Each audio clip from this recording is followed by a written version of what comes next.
की जय। नमस्कार दोस्तों, स्वागत है आपका लाइव टॉक्स विद कहानी पर, जहां हम आपके लिए लाते हैं जैन धर्म की पावन कथाएं, पूजन विधि, पूजा पाठ, स्तुति और भक्ति से जुड़े दिव्य प्रसंग। आज मैं लेकर आई हूँ आपके लिए भगवान पार्श्वनाथ की यक्षिणी पद्मावती माता जी की पावन व्रत कथा। भगवान पार्श्वनाथ की आराधना से सभी विघ्न बाधाएं दूर होती हैं और साधना में सफलता प्राप्त होती है। और जो भक्त श्रद्धा और नियम से ये व्रत करता है वह सदैव माता जी की करुणा और कृपा का अधिकारी बनता है। तो आइए भक्ति भाव और विनम्रता के साथ कथा आरंभ करते हैं। मगध देश में राजगृह नगर के पास विपलाचल पर श्री महावीर स्वामी का समूह आने का समाचार महाराज श्रेणिक ने बनमाल के मुख से सुना और हर्षित होकर महारानी चेनला के साथ सपरिवार वहां पहुँचे। बड़े भक्ति भाव से जय जयकार करके 3 प्रदक्षिणाएं देकर श्री वीर प्रभु जी का 3 बार नमोस्तु किया। फिर वे 12 सवा के मनुष्यों के कोटे में बैठ गए। भगवान की दिव्य धुनी श्री गौतम घरधर की वाणी से सुनकर राजा रानी ने भक्ति भाव से आनंदित होकर हाथ जोड़ विनती की, हे भगवान, संसार में दंपति को अखंड सौभाग्य प्राप्त करने के लिए क्या करना चाहिए? इस विषय में कोई एक कथा हमें भी सुनाइए। तब भगवान के मुख से वाणी निकली। प्राचीन काल में सौराष्ट्र देश में परिभद्रपुरी नाम का नगर था। वहाँ विकार मापता नामक तेजस्वी, महाप्रक्रमी, न्यायी, धर्मी व प्रजावात्सल राजा था। उसके बहुत सी रानियां थीं। उनमें भूमिभुजा देवी पट्टिरानी पतिव्रता, चतुर व कार्य कुशल थी, इसलिए राजा को मंत्री की तरह सहायता देती थी। दोनों ने अपने राज्य में खूब धर्म प्रवाहना की। उसकी नगरी में श्रुणुयात नाम का एक दरिद्र व्यापारी था। उसकी पत्नी का नाम रुक्मावती था। उसकी जैन धर्म में बहुत श्रद्धा व भक्ति थी। पाप के डर से उससे कोई बुरे कार्य नहीं होते थे। घर में दरिद्रता के कारण वह दुखी थी, इसलिए उसे किसी के पास जाकर बैठना भी बुरा लगता था और अपने घर में जो था उसी में वह संतुष्ट थी। अपनी बुरी स्थिति के कारण वे किसी से नहीं बोलती थी। अधिक संतान होने के कारण उनकी देखभाल में उसका सारा दिन बीत जाता था। वे संतान की इच्छा पूर्ति तथा पालन पोषण में असमर्थ थी। इस दुख से छुटकारा पाने के लिए दिन रात उसे चिंता रहती थी। इससे उसका शरीर दुर्बल हो गया था। क्या करूं, कहां जाऊं, उसे कुछ समझ में नहीं आता था। एक दिन पड़ोसन ने आकर उसे समझाया, देखो आज भाग्य का दिन निकला है। ऐसा कहना कोई अतिशय युक्त नहीं। गांव के बाहर बगीचे में श्री विजयाभिनंदन नाम के मुनीश्वर आए हैं। उनके दर्शनों के लिए गांव के स्त्री पुरुष की भीड़ लग रही है। वे बहुत ज्ञानी हैं तथा भक्तों को हितकारी उपदेश देते हैं। सो हम भी उनके दर्शनों का लाभ लें और ये लोग व परलोक के हित को साध कर सद्गति प्राप्त कर ले। इसलिए मैं तुझे बुलाने आई हूँ। तेरी इच्छा हो तो मेरे साथ चल। ये सुनकर रुक्मावती को अत्यंत हर्ष हुआ। चिंतित मन में शांति हुई। घरेलू दुखों से छूटने का मार्ग मिले और शांति सुख की प्राप्ति हो, इस भावना से वह उस स्त्री के साथ जाने को निकली। वहां पहुंचकर उसने देखा कि दर्शनों की प्रतीक्षा में अपार जन समुदाय श्री विजयाभिनंदन मुनिराज के सामने जय जयकार कर रहा है। विमान से पुष्प वृष्टि हो रही है। ये दृश्य देखकर रुक्मावती का मन प्रफुल्लित हुआ। उसने मुनीश्वर को सादर नमस्कार किया और श्राविकाओं की सभा में जाकर बैठ गई। मुनीश्वर ने उपदेश देना प्रारंभ किया। उसे सुन वह इतनी खुश हुई कि अपने बाल बच्चों, घर बार व संसार को भूल गई। मुनिराज ने अपनी अमृतवाणी से 7 तत्व का वर्णन किया, जीव तत्व का महत्व समझाया, अनादि संसार के सुख दुखों का वर्णन किया, जीव के हित का मार्ग बतलाया और अखंड शोभा बढ़ाने वाली व अत्यंत सुख देने वाली सप्त शुक्रवार व्रत की क्रिया बतलाई। वह क्रिया रुकवती ने ध्यान पूर्वक सुनी। वह क्रिया इस प्रकार थी। सावन महीने में प्रत्येक शुक्रवार को उपवास अथवा एकासन करें। पूजा सामग्री लेकर श्री जिन मंदिर जी में जाकर दर्शन, स्तुति, स्तोत्र आदि द्वारा भगवान को भक्ति करें और 1008 श्री पार्श्वनाथ तीर्थंकर की श्री धरेंद्र, श्री पद्मावती सहित पंचामृत अभिषेक पूर्ण करके पद्मावती देवी की मूर्ति को दूसरे एक ऊंचे स्थान पर विराजमान करें। नाना प्रकार के वस्त्र अलंकारों से उनका श्रृंगार करें। दीप, धूप, फलों का हार, केले के खम्भ इत्यादि साधनों से मंडप सजाएं। हल्दी, कुमकुम, भीगे हुए चने आदि लेकर पंचोपचार पूजा करें। बाद में श्री पद्मावती महादेवी को मणि, मंगल सूत्र आदि आभूषण पहनाएं। फिर आटे की 2 दीपक सहित जयमाला बोलकर 3 प्रदक्षिणाएं देकर पूर्व अर्घ्य चढ़ावें। तदंतर महादेवी के मंत्र की आरती करके शांति व भक्ति पूर्वक विसर्जन करें। फिर सप्त शुक्रवार की कथा सुने। श्री पद्मावती के सहस्त्र नाम के प्रत्येक बीजाक्षर मंत्र को बोलकर एक एक चुटकी कुमकुम या लवंग पुष्प चढ़ावे। प्रत्येक शतक में अर्घ्य चढ़ावे। गंधोदक सेवन करें। ओम आम क्रोम हीम हेम क्लीम हंसो श्री पद्मावती देव्ये नमः। मम सर्व विघ्नोपशांति कुरु स्वाहा। इस मंत्र का लाल कनेर के फूलों से 108 बार त्रिकाल जाप करें। यदि लाल कनेर के फूल उपलब्ध ना हो तो जाति व गुलाब पुष्प से जाप करें। आखिरी शुक्रवार को ऊपर कही गई सारी क्रिया परिपूर्ण करके श्री पद्मावती माता को साड़ी पहनावे, 16 अलंकार से श्रृंगार कराएं और नीचे लिखी सामग्री लेकर उनकी गोद भरें। 5 हरी चूड़ियां पहनावे, 5 हल्दी की गांठ, 5 कोपरा, कुमकुम के 5 छोपड़े, 5 नींबू, 5 केले, 5 छुआरे, 5 मखाने, बतासे आदि इस प्रमाण को लेकर उत्तम नारियल तथा चोली का वस्त्र लेकर गेहूं या चावल से 5 सुवासिनी स्त्रियों द्वारा गोद भराएं। गोद भराते वक्त नीचे लिखा मंत्र पढ़ें। जय स्फटिक रूपद्वामिनी पद्मावती अवहरिणी धरेंद्र राज कुल यक्षिणी दीर्घ आयु रोग रक्षिणी। उसके बाद कुटुंब जनों को भीगे चने, हल्दी, कुमकुम, मखाना, बतासा, गुड़, खोपरा, पान, सुपारी इत्यादि गोद का प्रसाद बोलकर बांटे। एकत्र सौभाग्यवती स्त्री को हल्दी कुमकुम लगाएं। बाद में जय जयकार करके मंगल गीत गाजे बाजे के साथ गा घर वापस आएं। इस प्रकार 5 वर्ष पर्यंत ये व्रत की विधि पूर्ण होने पर उद्यापन करें।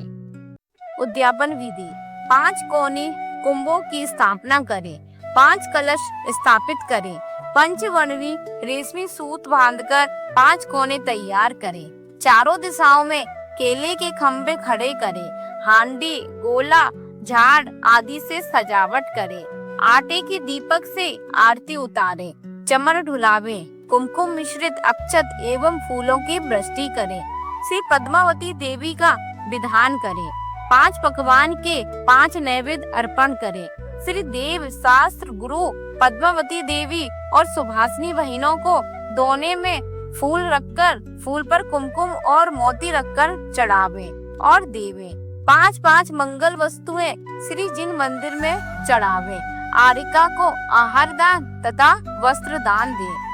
5 दंपति को इच्छित भोजन देकर संतुष्ट करें। इस प्रकार से यदि उद्यापन करने की शक्ति ना हो तो व्रत को दूना करें। ऐसा करने से उद्यापन करने का फल मिलता है।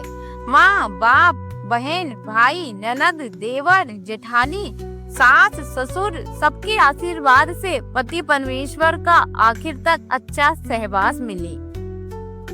सुसंतान सहित सुखी संसार बने, आनंद से समय बीते, साथ साथ धन और संतान की वृद्धि, आरोग्यता, दीर्घायु एवं भूत पिशाचादि का वह नाश इत्यादि सुखों की प्राप्ति होकर चारों तरफ कीर्ति फैलती है। इस व्रत की महिमा अपरंपार है, परंतु श्री जिन धर्म पर एक निष्ठ भक्ति रखें, जीवन पर्यंत श्री पद्मावती माता जी की सेवा नियमित रूप से करने से परंपरा से मोक्ष मार्ग की सिद्धि होती है। स्त्रियों के लिए कुमारी अवस्था में आत्म कुमकुम, हल्दी और यौवन अवस्था में सप्त कुमकुम निश्चय से दुर्गति निवारक है, परंतु इस जन्म में भी काजल, कुमकुम, कांच, छोटी एवं कर्पूर ये सौभाग्यवती स्त्री के प्रसादन कहे गए हैं। सौभाग्यवती कहलाने वाली महाभाग्यवती को ऊपर कहे 5 ककार की जीवन के आखिरी तक प्राप्त होती है। अखंड सौभाग्यवती कहलाकर बड़े गौरव से उसका आयु पर्यंत यश फैलता है। आप्त कुमकुम, सप्त कुमकुम इन व्रतों के महत्व का वर्णन श्री धीरेन्द्र देवराज की चंचल जिह्वा द्वारा भी किया जाना अति कठिन है। ये महाकल्याणकारी है। बरसाती तुच्छ नदी के प्रवाह के सामने क्षणभंगुर जीवन को निस्सार समझकर संसार बढ़ाना मूर्खता है। इस भवसागर से पार होने के लिए विचारशील व्यक्ति को ये व्रत करनी है। इसलिए महिलागण इस व्रत के पालन में अबला की तरह अति कोमल ना हो। स्त्री जन्म को इसी भव में सार्थक कर ले। अगला जन्म उच्च कुल में होगा ऐसा निश्चय से नहीं कहा जा सकता। इसलिए नर से नारायण बनने का यही उत्तम साधन है। बार बार नरभव प्राप्त नहीं होता, इसलिए जागरूक होकर उत्साह व प्रसन्नता से व्रत धारण करें, उससे सुख की प्राप्ति होगी। इस प्रकार रुक्मावती ने मुनीश्वर की मुखारविंद से व्रत का महत्व, विधि और फल सुनकर अपनी दरिद्रता की बिना परवाह किए मुनिराज के पास व्रत लेने का मन में निश्चय किया। उसने मुनिराज को नमोस्तु करके अपना भाव व्यक्त किया। मुनिराज ने पंच परमेष्टि की साक्षी में उसको व्रत दिया। श्री गुरु मुख से व्रत लेकर प्रसन्न मन से रुक्मावती घर आई और शाक्य साधन सामग्री से व्रत शुरू किया। उसी गांव में उसका गुरुदेव नाम का भाई रहता था। वह बड़ा सेठ था। उसने अपने पुत्र के यज्ञोपवीत संस्कार के निमित्त गांव के सारे नागरिकों को 1 सप्ताह पर्यंत इच्छित भोजन कराकर संतुष्ट करने के भाव से घर घर निमंत्रण भेजा, परंतु अपनी बहन को निमंत्रण नहीं भेजा, क्योंकि वह दरिद्री थी। अगर आएगी तो देखकर लोक में निंदा होगी, ऐसा सोचकर उसे याद तक नहीं किया। गांव के छोटे बड़े सब लोग खा पी कर जब उसी के दरवाजे के सामने से जाने लगे तो उसे आश्चर्य हुआ और सोचने लगी कि मैं और मेरा भाई एक ही हाड़ मांस रक्त पिंड के हैं। उसने सब लोगों को तो संतुष्ट किया है, मैंने उसका ऐसा क्या घोड़े मारे हैं। फिर सोचा काम की धंधली में भूल गया होगा, इसलिए बेकार उस पर रोष करके अपने सोने जैसे भाई को दोष देना ठीक नहीं। निमंत्रण नहीं भेजा तो क्या हुआ, भाई का ही तो घर है, जाने में क्या हर्ज है। ऐसा विचार करके वह बाल बच्चों सहित जीमने गई। बच्चों को सामने लेकर स्त्रियों की पंगत में बैठी। थोड़ी देर बाद उसका भाई कौन आया कौन रहा ये जानने के लिए वहाँ घूम रहा था कि उसका ध्यान बहन की तरफ गया तो पास आया और गुस्से में बोला, बहन तू आज यहाँ कैसे आई? तेरी गरीबी के कारण मैंने जानबूझकर तुझे नहीं बुलाया। तेरे पास ना अच्छे कपड़े हैं ना गहने। तुझे ऐसी दरिद्री देखकर मुझे लोग हंसेंगे, इसलिए आज आई तो आई, मगर कल मत आना, समझी? बहन बेचारी लज्जित होकर नीचे गर्दन कर खाकर बच्चों को लेकर घर गई। दूसरे दिन भी बच्चे कहने लगे, माँ आज भी मामा के यहाँ खाने के लिए जाएंगे। ये सुनकर माँ के पेट में खलबली मची। उसने बच्चों को बहुत डांटा, मगर वे माने नहीं। उनकी हट के कारण फिर मन में विचार किया कि कैसा भी हो भाई तो अपना ही है। बोला तो क्या हुआ, अपनी गरीबी है तो सुनना ही पड़ेगा, मगर आज का निर्वाह तो होगा सोचकर दूसरे दिन भी बच्चों को लेकर भाई के घर गई और खाने को बैठी। कल की तरह ही भाई की सवारी पंगत में आने पर उसने उसे देखा और बोला, बहन कैसी भिखारिन है, कल तुझे मना किया था तो भी आज स्वर्णी की तरह बच्चों को लेकर आ गई, तुझे शर्म कैसी नहीं आई, आज आई तो आई, अगर कल फिर आई तो हाथ पकड़कर निकाल दूंगा। उसने ये चुपचाप सुन लिया और खाने के बाद उठकर अपने घर चली गई। तीसरे दिन भी इसी प्रकार हुआ। तब भाई को खूब गुस्सा आया और उसने उसको धक्के देकर बाहर निकाल दिया।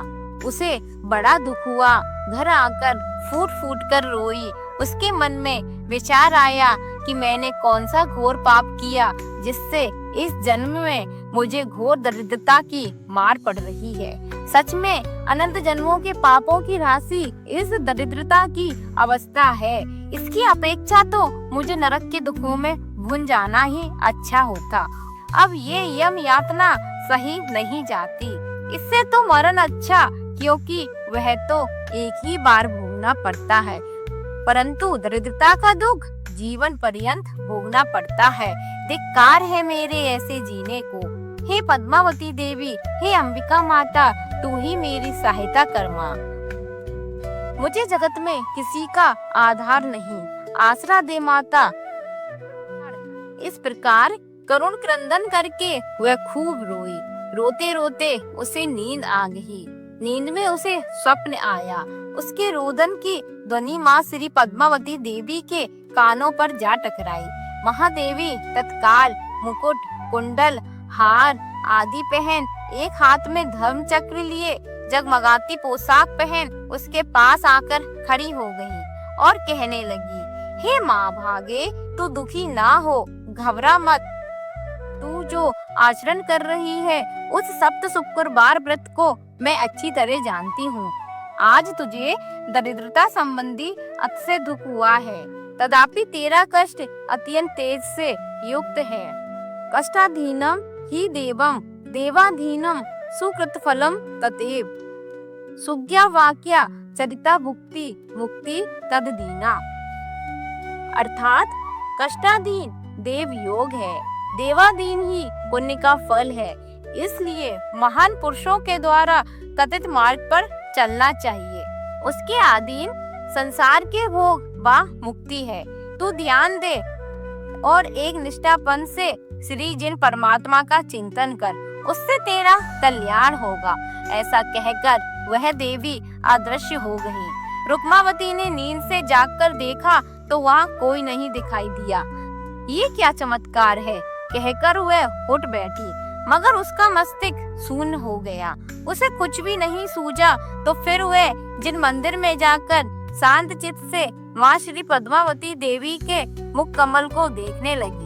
तब उसे वह मूर्ति अस्ती हुई दिखाई दी। उस वक्त रुक्मावती दोनों हाथ जोड़ विनती करने लगी, हे देवी महामाते अंबिके पद्मावती माता, शरण भी पाया धावगे धावी थाया, अनाथ झाली तुमची दुईता, भुवरी नुरला मचला ताता, भाव भाव मौलनी आता, कोटे जाऊं तू जैसी मन मन भाऊं।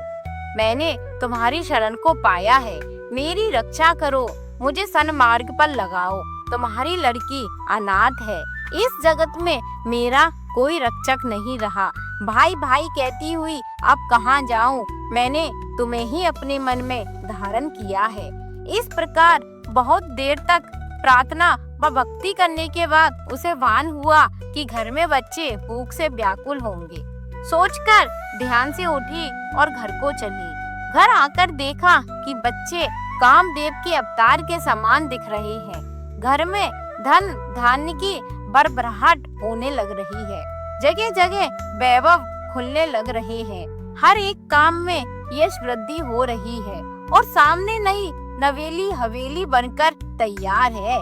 घर में लक्ष्मी की बाढ़ ऐसी आई हुई है कि शायद सावन मास में बहने वाली नदी का प्रवाह भी उससे कम ही होगा। जहाँ तहाँ आनंद है। सच देखा जाए तो 2 वक्त के खाने की भी मारा मार थी। वहाँ अब 5 पकवान की थालियां भरी दिखने लगी हैं। अनेक प्रकार के ऐश्वर्य प्राप्त हैं। सब तरह से घर में भरभराहट है। उसकी कीर्ति दूर दूर तक फैल गई है। ये कीर्ति सुनकर उसका भाई आश्चर्यचकित हुआ। अपनी बहन का आदर सत्कार करना चाहिए विचार कर स्वयं उसके घर आया और बहन से बोला, बड़ी बहन तुम कल मेरे घर खाने को आना, ना मत कहना। तुम आओगी तो ही खाना खाऊंगा, नहीं तो मैं भी खाना नहीं खाऊंगा, समझी। बहन ने सोचा, चलो अपना भाई बड़े सम्मान से बुलाता है, अब हम श्रीमंत हुए तो गर्व नहीं करना, इसका इस समय अपमान करना ठीक नहीं। सिर्फ इसको अपने किए हुए का पश्चाताप हो और सन्मार्ग प्रवर्तक होकर अहंकार छोड़े। ऐसा विचार कर वह अच्छे गहने तथा बढ़िया ओढ़नी पहनकर उत्तम श्रृंगार कर सम्मान से भाई के घर गई। भाई बड़ी आस्था से राह देख रहा था। उसके आने के साथ उसे पांव धोने को गरम जल दिया, पाए पोंछने को रुमाल दिया। थाली परोसने पर दोनों भाई बहन बड़े प्रेम से पास पास खाने को बैठी। बिछे हुए पाटे पर बहन ने बदन पर से ओढ़नी उतार कर रखी। भाई ने समझा गर्मी लगती होगी। बाद में उसने शरीर पर से गहने उतार कर रखे। भाई ने सोचा अपनी कोमल बहन को बोझ लगता होगा, सो उतारे हैं। परंतु उसके बाद बहन ने पहला चावल का गिलास उठाया और ओढ़नी पर रखा, पूरन मोली उठाई और हार पर रखी, भाजी उठाई कंटी पर रखी, लड्डू उठाया भुजा बंद पर रखा, जलेबी उठाई मोती के कंगन पर रखी। ये देखकर भाई ने पूछा, बड़ी बहन तुम क्या करती हो? बहन ने शांत मुद्रा से कहा, मैं जो करती हूँ वह ठीक है। जिनको तुमने खाने को बुलाया है उनको मैं खाना दे रही हूँ। उसको कुछ समझ में नहीं आया। फिर उसने विनती की, बहन अब तो तुम खाओ। तब बहन ने कहा, हे भाई साहब आज मेरा खाना नहीं है, इस लक्ष्मी बहन का है। मेरा खाना मैं पहले ही खा चुकी हूँ। ऐसा सुनकर भाई के मन में पश्चाताप हुआ। उसने उसके पांव पकड़े, बीती हुई गलती की क्षमा मांगी। बहन भी उस समय दुखी हुई और दोनों आपस में गले मिली। बाद में दोनों आनंद से खाने बैठे। मन में जो शल्य था वह निकाल दिया। जिसकी कृपा के प्रभाव से अपार संपत्ति प्राप्त हुई, उन पद्मावती माता जी की दोनों कुल के छोटे बड़े सभी कुटुंबी जन सेवा करने लगे और अपनी अनगिनत संपत्ति का उपयोग अनेक व्रत उद्यापन, चतुर्विग संघ को दान, जिन मंदिर जीर्णोद्धार, सिद्ध क्षेत्र क्षेत्राधिक संबंधी धर्म कार्यों में करने लगे। सहस्त्र नाम मंत्र का क्रम से कुमकुम अर्चन करने लगे। इन सब परिणामों को देखकर वहाँ के राजा ने भी भक्ति से दृढ़ होकर जिन धर्म की खूब ठाट बाट से प्रभावना की। बाद में थोड़े समय में सर्व कुटुंबी जन ने राजा सहित जिन दीक्षा धारण कर घोर तप किया और वे चतुर्गति का नाश कर अंत में मोक्ष को गए। इति सप्त शुक्रवार व्रत विधान कथा संपूर्ण। इस प्रकार पद्मावती माता जी की ये पावन कथा पूर्ण हुई। ये हमें सिखाती है कि संयम, भक्ति और नियम से किया गया व्रत हमारे जीवन में शांति, सुख और समृद्धि लाता है। माता जी अपने भक्तों की रक्षा करती हैं और धर्म मार्ग पर चलने की शक्ति प्रदान करती हैं। अगर ये कथा आपके हृदय को स्पर्श कर गई हो तो इसे लाइक करें, कमेंट में अपने अनुभव साझा करें और वीडियो को शेयर करें। साथ ही हमारे चैनल लाइव टॉक्स विद कहानी को सब्सक्राइब अवश्य करें। आपका एक एक सहयोग हमें और भी प्रेरित करेगा कि हम आपके लिए ऐसी ही पावन कथाएं लेकर आते रहें। फिर मिलेंगे एक और दिव्य कथा के साथ। जय बोलो भगवान पार्श्वनाथ की जय।